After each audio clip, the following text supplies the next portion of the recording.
Hello, Tel Aviv. So glad to be on that stage for my first talk. And so as JavaScript developer, we use a lot of third-party dependencies, but what do we really know about them? Who is the maintainer behind those packages? Is there any threats we need to be aware of? That kind of question. So today, in my talk, I will present you some security tools that will allow you to dig into your dependencies and find out their secrets. One of them is a tool I've been working on for the last 4 years, NodeSecure. And so I will show you this. So let me introduce myself. My name is Thomas. I love to create and collaborate on open source projects. I really enjoy building tools that bring value to developers and maintainers. I fall in love with security 5 years ago. I had zero knowledge, but since I've working a lot with security, and that's why I've joined the Node.js security group 2 years ago. And on the side, professionally, I'm the technical lead on a French company named Minisoft, where I lead a team of 10 engineers. Nothing is related to security, but yeah, we are working on building an accounting software for a French company. So one of the questions you could ask me is why? Why do we need to know that much about our dependencies? One of the first things we need to be aware as developers is vulnerabilities. You probably already had to deal with them or fix them by using tools like npm audit or Snyk eventually. And yeah, but I will not focus that much on npm audit because I think this is a tool you already know. So I will try to focus on tools you may have not heard of yet. One of the things we need to be very cautious about is supply chain attack. We live in an era where the security team of NPM remove more than 100 packages every month. That's completely crazy. And you have been probably impacted recently by some recent incidents like the one with Faker.js or Node.js. And there is a lot of others, but I will show you a few examples. For example, there's a lot of techniques, but one of them is typo squatting. So you remove an hyphen and you are in trouble. And this is a common technique from hackers, I would say, to publish a lot of package. And that's why when you install and you make a mistake, you just install the wrong package. And one of the common techniques they use is by putting what we call a script in package, like post install, and they will execute malicious code to fetch your data, your environment variable and things like this. So this is one of the most common techniques used. And I will not go deep into all the techniques because there is a lot, but we'll see how tools adapt and what kind of metrics they bring to you to identify those techniques. So, which one do you pick? If you want to improve the quality and reduce the surface of attack, you need to take more time to pick your dependencies. For example, if you take A, because maybe A is the most popular choice, but if you spend few more minutes for looking at the dependencies, you may find B, which answers the same need, but include less dependencies, and maybe B has better maintainers, also maybe better performance, whatever you want. So, and it doesn't mean that A is poorly developed. It just means because A has maybe under a wide range of functionality. So maybe if you only need one function, you can look for a package B that do that function very well. And so you will reduce the surface of attack and, improve the quality of your product. By looking at your dependency, you can also learn a lot about them and also eventually contribute. For example, thanks to my tool, I've been able to open 20 pull requests across my dependencies, most of them on NPM because I use a lot of their packages. but you can replace NPM by your favorite framework, for example. So to resume what I've just said, so if you look at your dependency, you will be able to improve the security, improve the quality, and by the same way, with some tool, you will be able to learn a lot more about your dependencies. And if you want, contribute to them, which maintainers are going to be happy about. So let's dive into the main subject. What are the tools we can use? So the first one I want to show you is Sneak Advisors. It's not that old, I think. It's still in beta. So yeah, what I really like about Sneak Advisor is that you can search any packages and it will give you very cool metrics like the ELF maintainability. For example, we have that cool graphics about vulnerability because this is Sneak, so we expect them to do very well with vulnerabilities. And it's very cool because we can see that it supports, we can see by version, and we see that this package is vulnerable on as one vulnerability on one version. One of the cool things I also like is that they are very cool graphics. I'm a bit jealous about those graphics. I don't have them.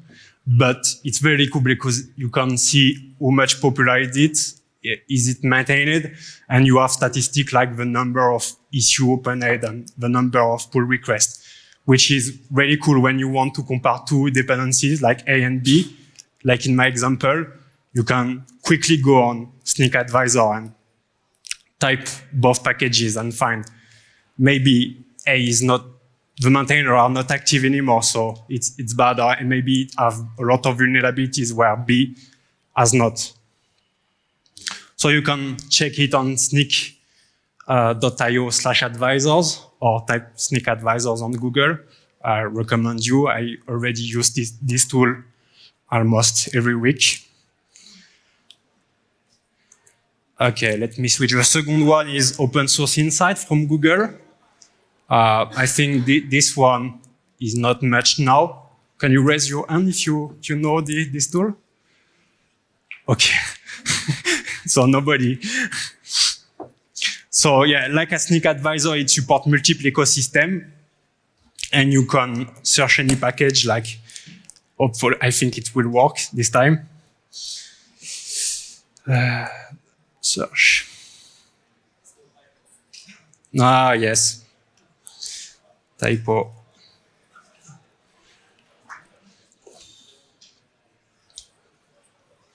Okay, so we also have very cool metrics on this one, like the list of licenses for each packages, which sometimes is an information we want, the number of direct and indirect dependencies for Fastify. And they also have a very cool feature, which I really like, is that they are capable to draw the dependency tree like this. So when you want to see the relation between each dependency, it's really cool because most of the time we don't realize how much dependencies when we install a package, we just see the numbers, but when we see it visually, it's a bit more impressive. And we say, oh, wow, we have so much dependencies. They also have other cool features where you can compare multiple versions and see if there is new package or modification on licenses and things like this, which is quite cool. A bit more advanced, but it's also cool. So the first tool I want to show you is socket.dev. You maybe have heard of it recently because its creator Feroz is giving a lot of interviews, and I think he gave a talk at OpenJS World also about it. So it only supports NPM on this one, but it's really cool. No. So it also have very cool metrics like we see that supply chain attack, a lot of things. We see that we have some issues here, very cool metrics and the README implemented in it. But for example, we can go here, we can see all the maintainers of Fastify, so we can go maybe check Matteo Colina. So we have his GitHub and Twitter if we want. And we see that Matteo work a bit too much. He has 500 packages, which is a lot. And we can go back and we can see that they have a cool feature, npm script. So we can see if there is any issue with the script. For example, if the package have a post-install script, we can see it here. And they have also that cool feature issues. And in socket.dev, they have very cool issues because they are capable of detecting typo squatting and a wide range of issues and supply chain attacks. So I would really recommend you to check your packages you use on socket.dev because you will learn a lot about what kind of issues you have on those packages. And they bring a lot of new feature in the 1.0. They have also cool CI feature packages. So I would recommend you to check on socket.dev. So let me switch on my tools. So we published the new versions today just for this talk. So what I'm going to show you is new. So if you want to use it, it's not online. You have to install it with npm. So you just install it globally with npm like this if you want to give it a try. And I will not do it because I already have it on my computers. .tlv. No. Okay. Sorry, don't use that much my.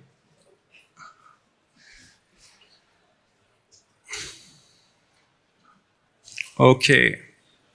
So that's my tool. As we can see, one of the biggest feature is that it will draw your dependency tree so that very cool we can navigate between each packages. And as we see, there's a list of emojis, that's what we call flags in NodeSecure. Each of them has a meaning. We can go on the right of the screen and click here.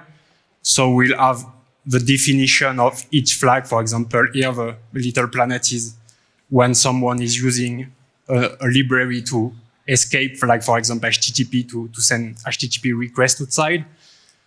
And so just visually we can already get a lot of information.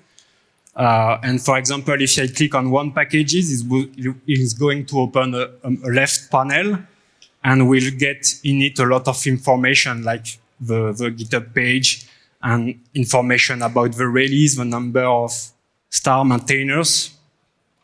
And we have multiple subsection with a lot of information like the file, the required file. We also have bundle phobia. It didn't work here, but most of the time it worked well.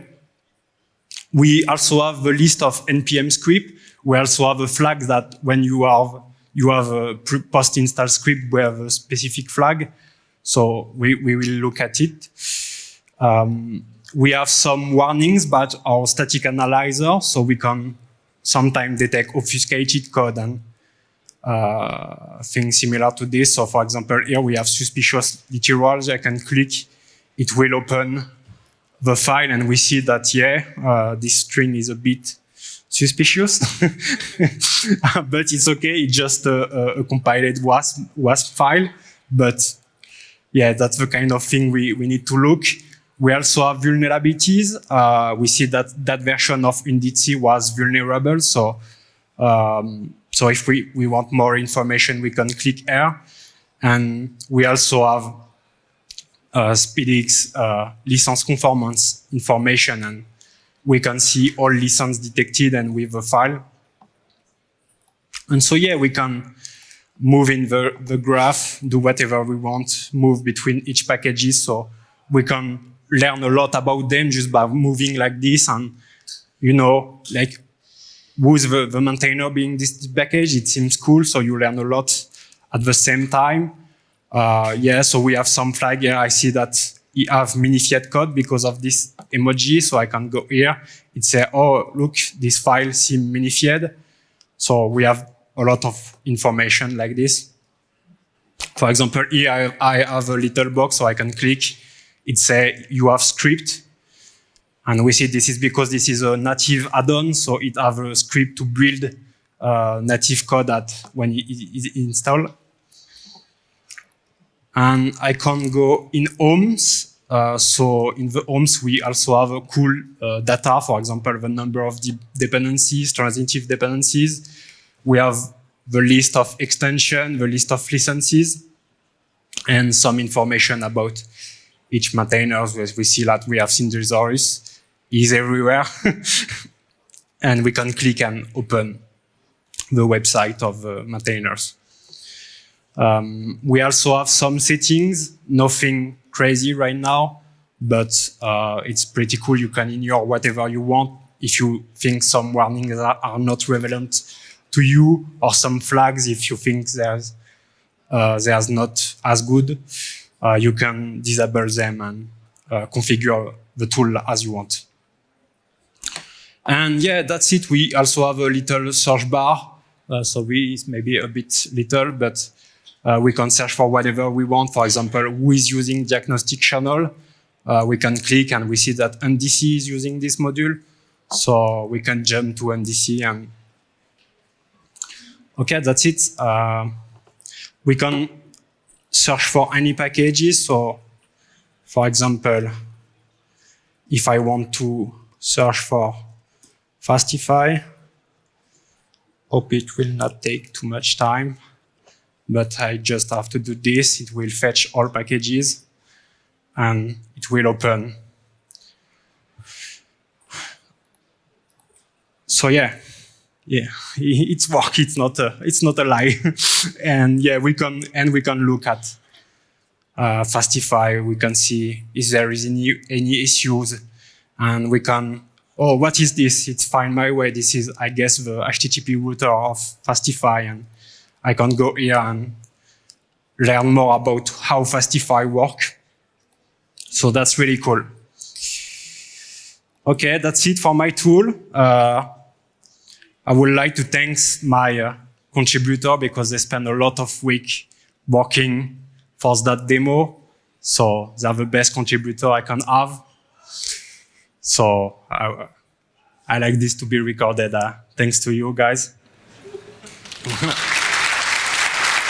So let me back to my slide. So NodeSecure is not just about the tool. No, it's not finished yet. NodeSecure is not just about the tool I just showed you. We have a lot of individual projects with their own API and own packages. So for example, we have scanners, which is basically the backend API of the tool I just showed you. So you can use the same API to fetch data about given packages or local packages. We have JS-X-Ray, which is basically the static analyzer. So you can provide it a file and it will tell you this file is obfuscated or any warning of the same kind, obfuscated code, unsafe import, weak crypto, things like this. And what is really cool with this is that any developer can use them and create new packages with this, which already happens. And so I'm very happy about this. It's very cool. And yeah, if you want to dig a bit more in the project, because we have 13 projects on GitHub. So if you want to learn more, we have a lot of articles, and we also have a Discord if you want to join and discuss with us or contribute. So you can go on github.com/nodesecure. Little takeaway before finishing. So if before installing any packages, you may want to take the time to search for alternative and assert them with the tool I just showed you to be sure there isn't any issue and that you are picking the right dependencies. If you already have a project, you can use my tool to learn more about your current dependencies. And yeah, that's it. Thanks for watching.